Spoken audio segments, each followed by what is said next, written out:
तो साल 2012 में ये लड़की कसिनो खेलने जाती है और देखते ही देखते वो तकरीबन $20 मिलियन जीत जाती है। अब ये चीज देखकर कसिनो वालों की बुरी तरीके से फट जाती है। कसिनो वाले ये मानने के लिए तैयार ही नहीं थे कि एक लड़की इतना ज्यादा लकी कैसे हो सकती है। उन्हें ऐसा लग रहा था कि इस लड़की के पास कुछ तो झोल है, इसीलिए वो कोर्ट में केस कर देते हैं। मैं पूरा केस समझाता हूँ। तो इस केस की शुरुआत होती है इस लड़की से। इसका नाम केली था और ये हांगकांग से थी। अब जो केली है वो सालों से कसिनो में जुआ खेलती थी और अच्छा खासा पैसा वो हार भी चुकी थी।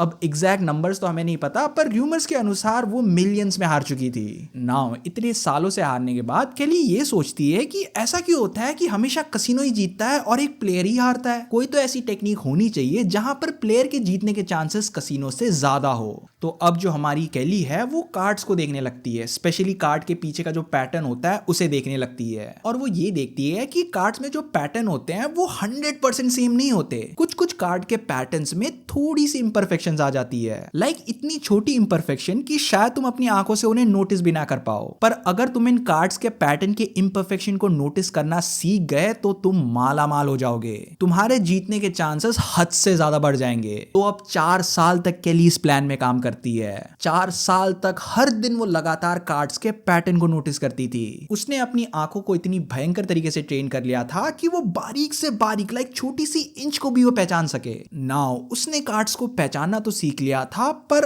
अभी भी एक प्रॉब्लम थी और वो ये थी कि उसे मिलियंस में पैसा कमाना था। और मिलियंस में पैसा कमाने के लिए आपको बेटिंग अमाउंट भी अच्छा खासा पे करना पड़ता है। और केली के पास इतने ज्यादा पैसे नहीं थे कि वो इतना भारी बेट कर सके। इसके साथ ही साथ उसके जीतने के चांसेस को और भी ज्यादा बढ़ाने के लिए कुछ कंडीशंस होनी चाहिए। और उसका कसिनो वालों के साथ इतना अच्छा कनेक्शन नहीं था कि वो उन्हें उन कंडीशंस पे राजी कर सके।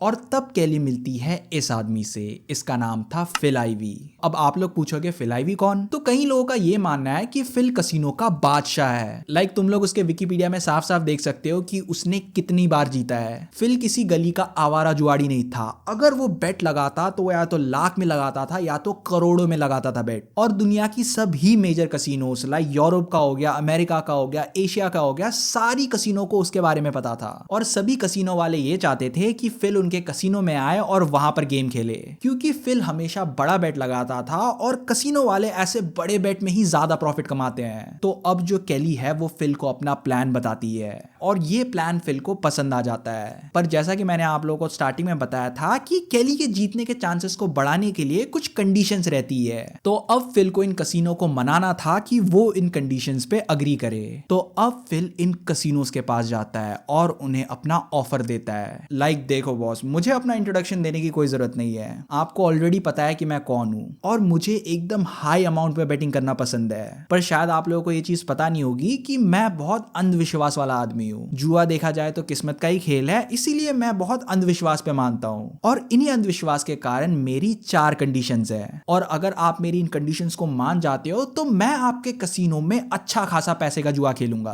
अब कसिनो वालों को ऑलरेडी पता था कि फिल कौन है और वो किसी भी हालत में फिल को अपने कसिनो में खिलाना चाहते थे। वो लोग यही सोचते हैं कि एक आदमी अंधविश्वास में मान ले तो उसकी किस्मत कितनी ही चमक जाएगी यार। अल्टीमेटली एंड में जाके जीतना तो हमें ही है। हिस्ट्री ये प्रूव है कि अंत में जाकर कसिनो ही जीतता है। सो अब वो कसिनो वाले फिल के कंडीशंस को मान जाते हैं। मैं एक एक करके सारे कंडीशन समझाता हूँ। नंबर 1, जो डीलर है मतलब जो कार्ड्स फेंकेगा वो मैंड्रिन चाइनीज स्पीकिंग वाला होना चाहिए। ये इसीलिए था क्योंकि जो केली थी वो खुद चाइनीज बोलती थी और वो उस डीलर से चाइनीज में बात करना चाहती थी। इसका फायदा ये होता कि उन दोनों की बातों को कसिनो के बाकी लोग नहीं समझ पाते। नंबर 2, अगर फिल और केली चाहे तो वो एक डीलर को बोल सकते हैं कि तुम एक कार्ड को 180 डिग्री रोटेट कर दो।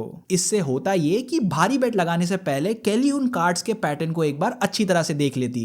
नंबर 3, कार्ड्स को शफल एक ऑटोमेटिक मशीन से किया जाएगा, क्योंकि ऑटोमेटिक मशीन में खाली कार्ड्स के ऑर्डर बदलते हैं, उनका जो ओरिएंटेशन मतलब टॉप और बॉटम ये हमेशा फिक्स्ड ही रहता है। और 4th सबसे इंपॉर्टेंट कंडीशन, एक स्पेसिफिक ब्रांड्स के कार्ड यूज होने चाहिए, क्योंकि केली ने उसी स्पेसिफिक ब्रांड के पैटर्न में प्रैक्टिस किया था। नाउ इसी टेक्निक का यूज करते हुए केली और फिल ने बहुत सारे छोटे छोटे कसिनोज में जीता। पर अब बारी थी बड़ा हाथ मारने के लिए और इसके लिए उन्हें एक बड़े कसीनो में जाना था। इसीलिए वो जाते हैं बोरगाटा जो यूएस में था। अब ये दोनों बोरगाटा कसीनो में तकरीबन एक हफ्ते तक खेलते हैं और एक हफ्ते के गेम में इन्होंने तकरीबन $9.6 मिलियन जीत लिए थे। और कसीनो वालों को ये बिलीव ही नहीं हो रहा था कि केली और फिल इतने ज्यादा लकी कैसे हो सकते हैं। एक हफ्ते के अंदर कसीनो को $9.6 मिलियन का नुकसान हो गया था। पर उस समय बोरगाटा कसीनो को ये एग्जैक्टली समझ नहीं आया कि क्या हो रहा है और इसीलिए वो केली और फिल को उनके विनिंग अमाउंट दे देते हैं। अब नेक्स्ट बड़ा कसीनो था क्रॉकफर्ड्स।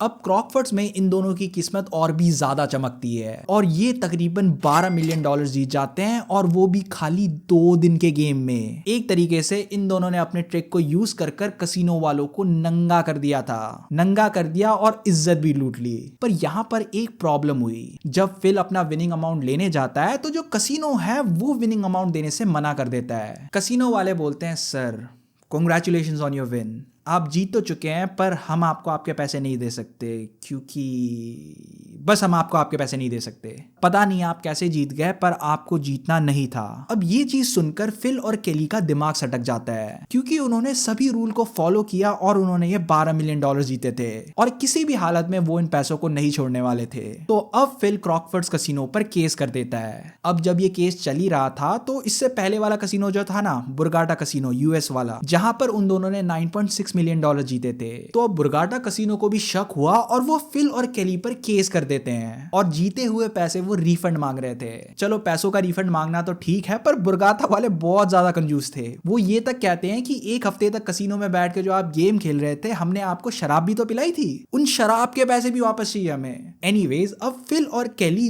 2 बड़े बड़े कसीनो से लीगल बैटल कर रहे थे। अब मैं दोनों ही केस को लीगल टर्म्स में तो एक्सप्लेन नहीं कर सकता पर दोनों केस को कंबाइन करके दोनों की एक तरीके से समरी दे देता हूं। फिल का ये कहना था कि हमने गेम्स के सभी रूल को फॉलो किया और कोई एक्सटर्नल डिवाइस भी यूज नहीं करा था, तो आखिरकार ये चीटिंग कैसे हुई? हाँ, कुछ कंडीशंस हमने डेफिनेटली लगाई थी पर कसीनो वालों को इन कंडीशंस के बारे में ऑलरेडी पता था। हाँ, हम ये भी मानते हैं कि कार्ड्स में कुछ इम्परफेक्शंस थी और हमने उन इम्परफेक्शंस को आइडेंटिफाई कर लिया, पर इसमें हमारी गलती थोड़ी ना है कि कार्ड्स के पैटर्न में इम्परफेक्शंस थी। हमने गेम जीतने के लिए खाली अपनी आंखों की स्किल्स को यूज करा है। अब दूसरी तरफ जो कसीनो है वो ये कह रही थी कि आपने गेम पर जो कंडीशंस लगाई थी इसके कारण आपको कुछ एक्स्ट्रा एडवांटेज मिल गया। आपको ऑलरेडी पता था कि कार्ड्स के पैटर्न में इम्परफेक्शंस है, जिसका साफ साफ मतलब ये है कि फिल आप ऑनेस्टी के साथ नहीं खेले। अब दोनों ही साइड की आर्ग्यूमेंट सुनने के बाद अल्टीमेटली जो कोर्ट है वो कसीनो की तरफ चला जाता है। कोर्ट का ये मानना था कि लीगली ऑन पेपर तो कोई चीटिंग नहीं हुई है, पर फिल और केली ने अपने इंटेंशंस कभी भी डिस्क्लोज नहीं करे थे, जिसका सिंपल मतलब ये था कि गेम खेलते वक्त वो ऑनेस्ट नहीं थे और ये फेयर प्ले को वॉयलेट करता है। अब क्रॉकफर्ड्स ने तो फिल को कभी विनिंग अमाउंट दिए ही नहीं थे तो वो केस खत्म हो गया।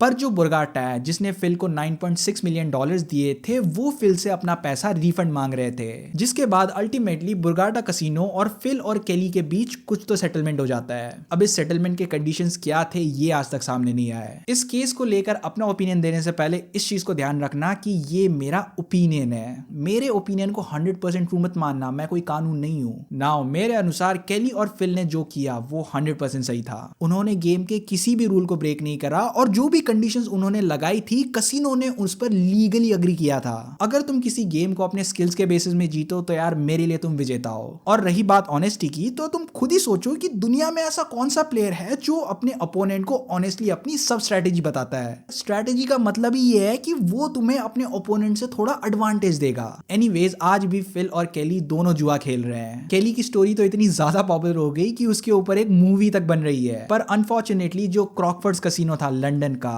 अब वो बंद हो चुका है।